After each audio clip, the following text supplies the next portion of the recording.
ابو بکر بھائی یہ فرمائیے، یہ خاندان بھٹی چلاتے تھے دادا جان، اور والد صاحب نے چکی لگائی ہوئی تھی، تو پھر یہ آج کیا آپ کی فیملی کو ماشاءاللہ شیخ کے والد صاحب بھی حیات ہیں، ان سے بھی ہم بات کریں گے انشاءاللہ، تو کیا اندازہ تھا کہ دین کی برکت سے یہ خاندان مطلب عالمی خاندان بن جائے گا اور خدمت حدیث کے حوالے سے معروف ہو جائے گا؟ یہ پچھلا سفر کس طرح رہا؟ 2 دن خراد کے اوپر کام بھی کیا ہے۔ میرے جو نانا ابو تھے نا، وہ میرے ابو کے تایا ابو بھی تھے، ٹھیک، تو ان کے ساتھ مل کے خراد کا کام سیکھنا بھی شروع کر دیا۔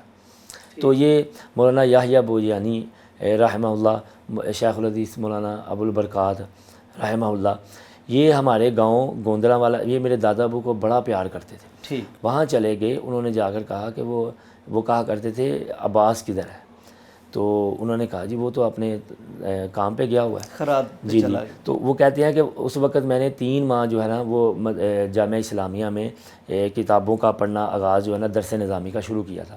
تو گھر کے حالات ایسے تھے کہ دادا وہ کہتے تھے کہ یار اب تو وہ جو ہم روٹی اور مرچ کے ساتھ جو کھانا کھاتے ہیں وہ بھی ختم ہو گئی ہے، تو اب ہم کیا کریں؟ تو یعنی وہ مرچیں بھی ختم ہو گئی تھی گھر میں، تو جو کوٹ کے کھا لیتے تھے۔ تو پھر وہ کہا ہمارے ساتھ چلیں۔ وہاں گئے، ابو کے کپڑے اتارے، ان کو پھینکا، جو ان کے جو صاف کپڑے تھے پہنے۔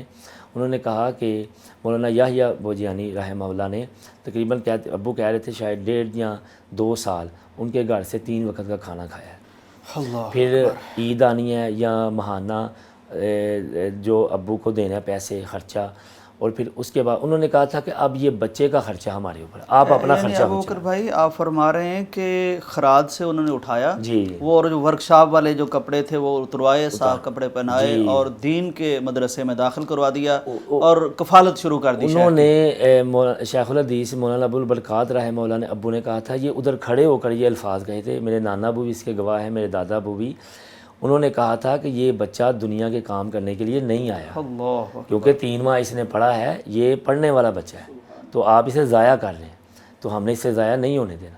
تو پھر وہ ابو کو ادھر لے گئے۔ اچھا، خراد پہ کام کیا اور بھی ویلڈنگ وغیرہ جو ہوتے ہیں نا، ویلڈنگ کرتے ہیں، وہ بھی کرتے رہے۔ ٹھیک ہے۔ اس کے بعد پھر لاہور بھی درمیان میں چلے گئے تھے، پاکستان میرا روزنامہ پاکستان، اس میں وہ کہا کرتے تھے کہ وہ جو مین سرخی اور اوپر ایک چھوٹی سرخی آتی نا، وہ میں لکھا کرتا تھا۔